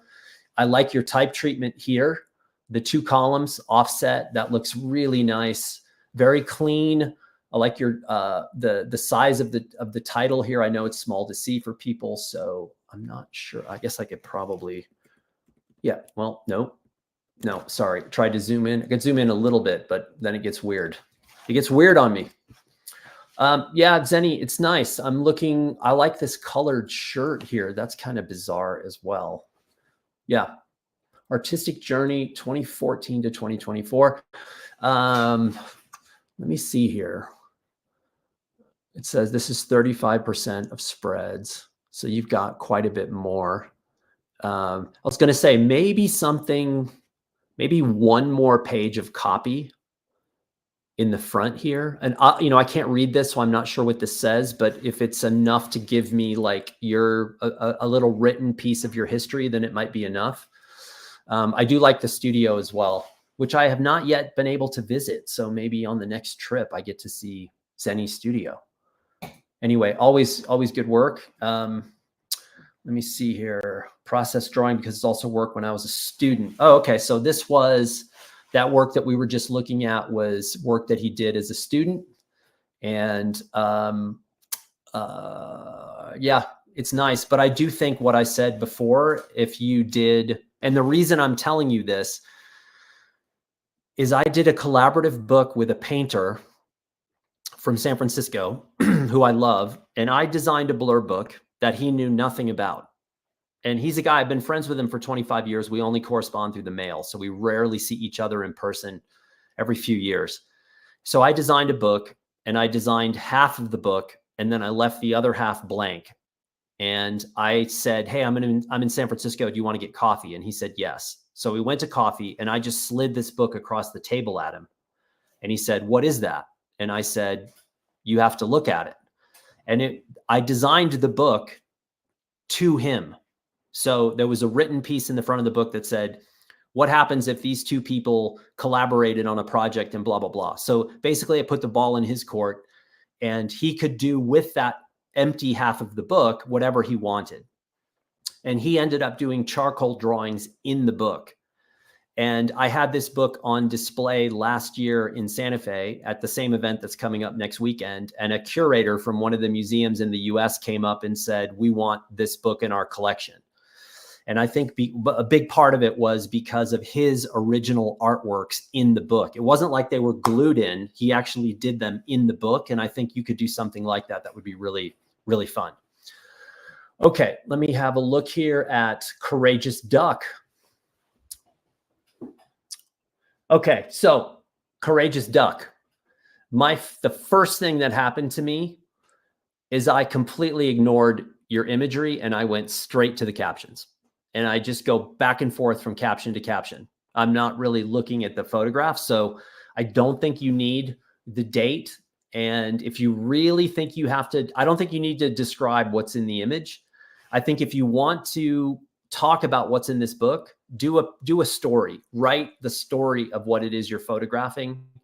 And you can mention things like your dad's Minolta, but you don't need to necessarily say that in a caption, because again, you're distracting from the overall, your overall book. You know, it's taking my vision away from your work. Okay, let me see here. What are all these names? There's a whole animal theme going on. We have courageous duck, artistic peacock. This must be something you get to choose because clearly. Okay, let me go back here and see if I can get a fearless duck. Book about my grandmother whom we never knew. This is the front and the back cover. Okay, so front cover, back cover. I would, you know, the purple, I like it. You know, maybe I would stay with the purple. I get it. I'm going to leave it for now. This typeface to me is not the right typeface, and it's also too large, and it's also too far across the page. I would shrink down this text box quite dramatically. This looks like about 16 to 18 point typeface. If I was doing this on the back cover, I probably wouldn't go any larger than 14. So I would try 14 to see how that looks. And I think the difference in typeface size between this and this is too much. This gets lost. So it's really hard for me to kind of see this last line. I would think about using the same typeface for both of these and just change the type size by like maybe 2 points. So you could go 14 to 12 or 14 to, 14, 12 might be a place to start. And I would just shrink that down. But that's what I would start with. But I love the fact that you're doing a book about your grandmother who no one knew. I think that that's a really interesting thing. And it would be fun to go out to your family members and ask them if they never knew her, what in their mind do they think about her, or what do they remember, or what have they been told, and then curate those stories and include those stories in the book. I did a written book about my father, and when I was in the process of doing that book, I would ask my brother and sister about events, and they both had completely different memories about these individual events, even though we were all standing there, same spot. And I would say, I would tell a story, and my brother would say, no, that's not what happened. And my sister would listen to my brother's story and say, no, that's not what happened. And I was like, wow, even though the three of us were there, we have 3 separate stories. And I think it would be really fun to sort of triangulate the feeling of what your grandmother meant to the family. Just an idea. Okay, let me look here at, sorry, I'm just bouncing around here. Part 1, 366, part 1. You know what I really like? I like this little, I like the spine. The 366 in white on black with your name, although don't think you need the word by. And Florian, I would capitalize, all caps, your name. It gets lost in the spine. It's too small, and I think all caps would do it just fine. And I think you might want to all cap your name on the title as well on the front. And but overall, it's clean, simple. I would experiment with 366 and what kind of typeface you want to use. There may be a typeface out there that's better. It would also be interesting to write out 366 to see how that plays on the page, and if that might be a more interesting way or a different way of looking at it.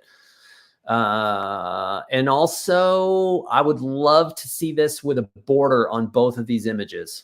I have a sinking suspicion if you put a border on these, you're going to like it. I don't know. Just a thought. Place to start. Again, I'm not telling you exactly what to do. I'm just saying these are things that I would at least play with and look at. All right, let me make sure I'm not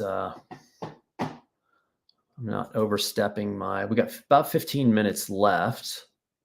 And yeah, okay, so we're good. I'm going to take a look here. Look at these illustrations.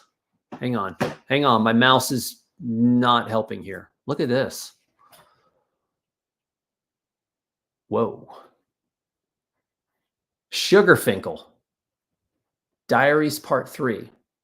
Love illustrations here. What happens if I do this? Whoops. No, that's not. Let me go back here. Diary 3 mask cover. So we're looking at, let me go here again. So your gutter is going to be down the middle.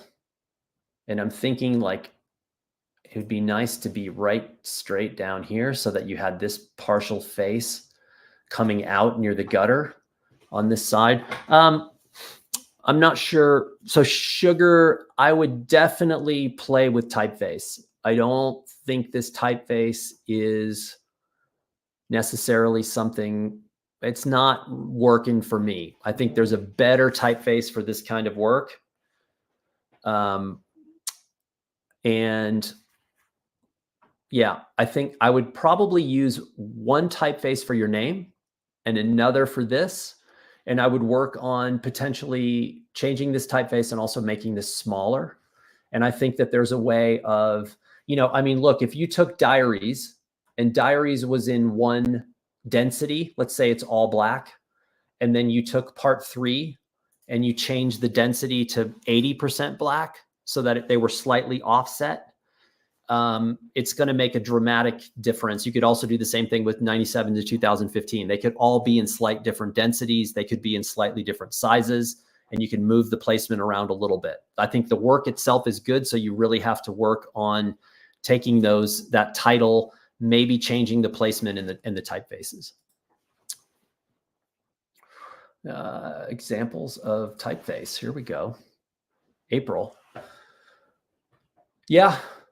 Again, just using an oversized letter, you could change it could be 2 different typefaces. You could change the density of this. There's a million things you can do with type. You can, and if I go back to my book here, I could place a piece of type. I could do this, and I could say, I don't know, let's say B for bird. And I go to fat face and I go to like this. I could move this into the page, and then I could take, let me see here. I could take this, could shrink this down. I could move this in here, and then I could arrange that, send it back.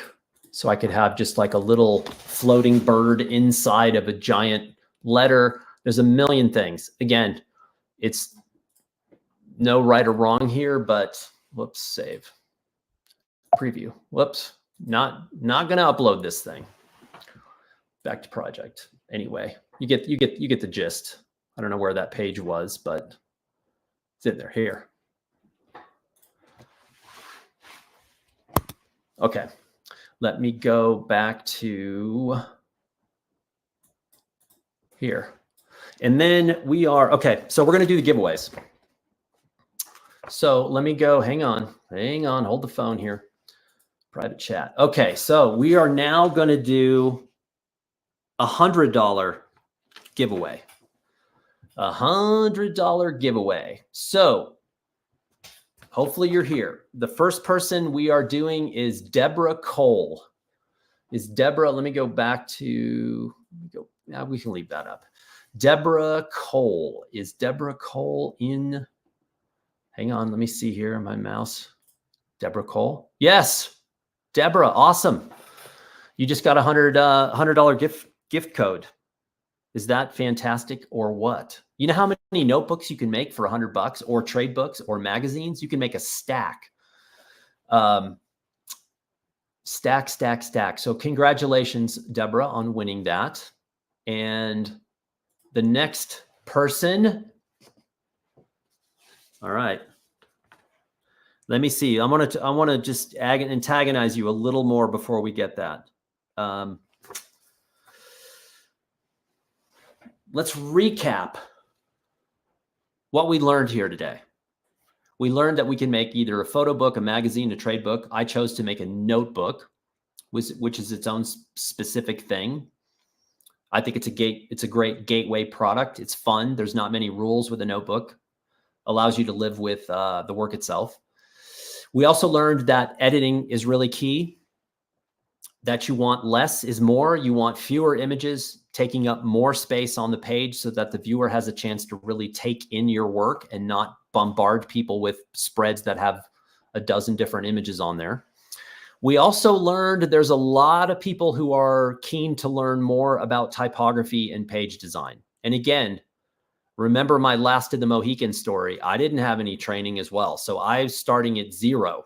The first couple of Blurb books I made every single mistake I've talked about today. There was no what's called front matter, which is the beginning of the book that has front matter could be title page, half title page, dedication, essay, those kind of things. And a book also has something at the back called back matter. That could be a dedication, could be a colophon, could be any range of things that lets the beginning of the book breathe and the end of the book breathe. So I made all those mistakes. There was nothing. You opened my books and it was photo, photo, photo, photo, photo. And that, frankly, is not good enough. We're on this call because everybody here wants to learn how to make a better book. So we have to do a little bit more. So type and design are lifelong commitments. But if you know that going in, it's like learning a language. You say, okay, well, I'm going to do a little bit every day. I'll get a little bit better. And at some point, I'll be able to make the exact book that I have floating around in my head. So, okay. I'm going to do, before I do the last giveaway, I'm just looking in the chat for questions here. Any more questions in the chat? Any questions? Oh, here's one. If you were doing a 40 years of memory book, would you position the photos chronologically or randomly throughout the book, a collage of shorts? Just looking for your opinion. Deborah Vandaway. Deborah, that is a monumental task. That's a monumental lift. It's a 40 years of memories. And I'm thinking that, is this a family book of family memories? If so, your family is the ultimate audience because they will put up with anything and they will consume anything, and they have the patience because potentially they will see pictures of themselves in the book. And I always find this hilarious. When someone knows that there may be pictures of them in a book, it doesn't matter if it's chronological or not. They're going to flip through it front to back, back to front, because they're like, oh my God, I could be in here. So I think 40 years is a huge amount of stuff to encapsulate. So whatever is easier for you to do, if the task feels insurmountable because you have to go chronologically, then forget it. Just put in random books. And the beauty of a random book is you can open it anywhere. So we live in an age where the attention span is very, very short. And so it's a lot to ask someone to open a book from the beginning, especially a 40-year book, and go page by page by page through the entire thing. That's a big ask. So a random book is kind of cool because it doesn't matter who you are, where you are, you just open it and start going. So if I had to lean one direction or another, I'd go random. Surprise is a good thing. Okay, let me give away this last things before I run out of time. Okay, this last $100 coupon is for Stuart Dubreuil, Dubreuil. Stuart Dubreuil. And let me see if Stuart's out there. Stuart, you out there? Come in, Stuart. Come in, Stuart. Stuart, out there? Anyone? Would a book of all 2-page spreads be too much? Not necessarily, Andrew, especially if you're making a portfolio. Can work really well. Stuart, there you are, $100. Stuart, did I even come remotely close to pronouncing your name correctly, or was it, was I way off? Okay. The last thing I'm going to say as we're winding this down, and Stuart, let's see here. Stu, someone called him Stu. That's even easier. Yes, thank you. You got the name. All right. Congratulations on your $100 code. So let me just give you a couple suggestions here as well. So Blurb historically was known for making photography books, our photo book offering, which are really nice, beautiful, archival paper, lay flat options, those kind of things. They're expensive. I'm a huge believer in test books, making a test book. A test book is not only not a hassle, a test book takes the pressure off of making something perfect. So for example, let's say that my Albania project is, I've been working on it for years and I finally feel like photographically I'm where I'm at. And I want to make a big hardcover a coffee table book. That's $150. Well, if I'm going to print a test book to see how those images look, I don't need to necessarily print a $150 book. I can print a $20 book by taking a small excerpt of that book and designing it into a 7x7 soft cover with the paper that I want to use in the big book. And I can print a small sample.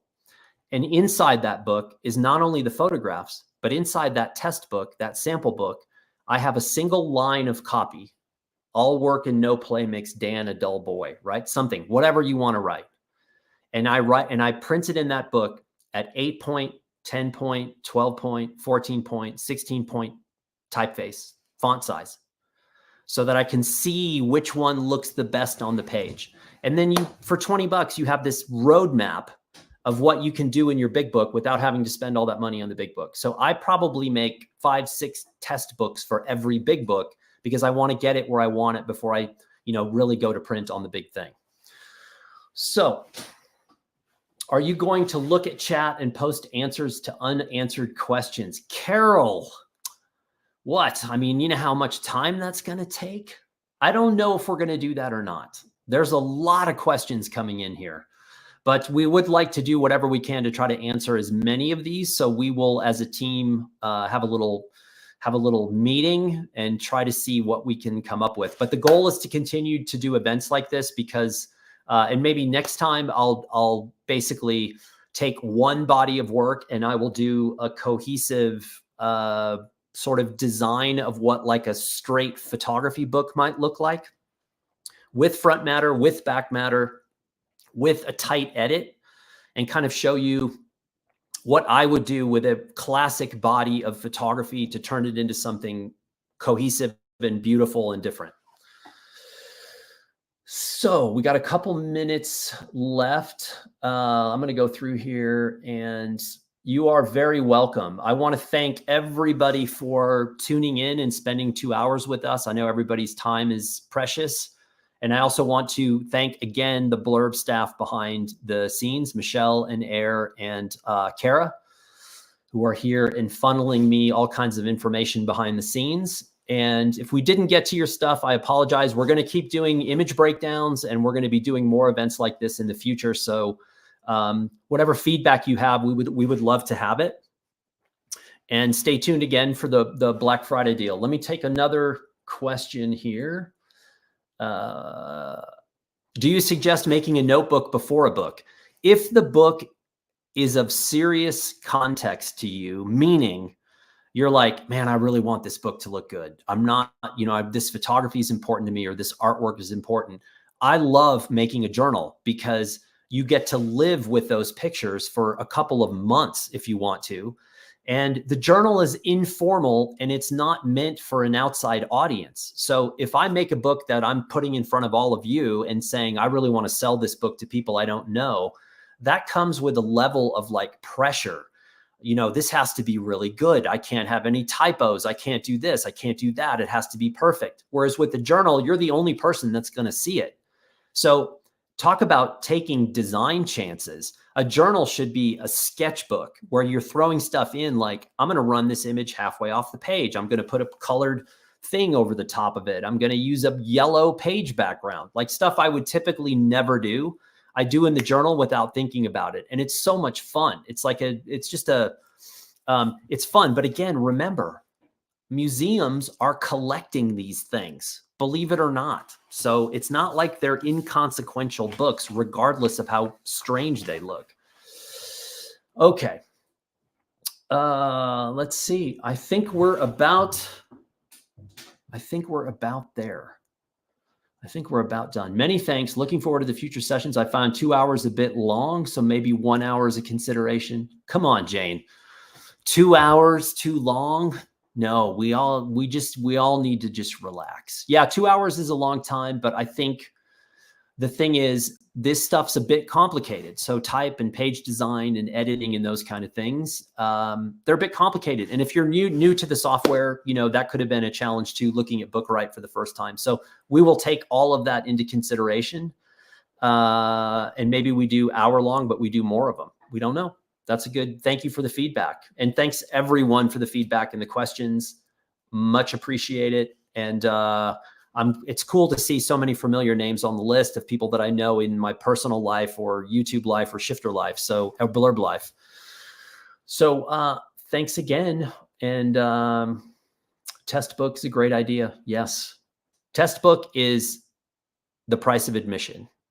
So any photo book you see in the photo book store, they printed proofs. They probably printed more than one proof to make sure that things were right before they did their print run. So in essence, we're all doing the same thing. We're just printing a single copy of a book to figure out if we're in the ballpark of where we need to be. And again, it's fun more than anything else because you don't need to show it to anybody else.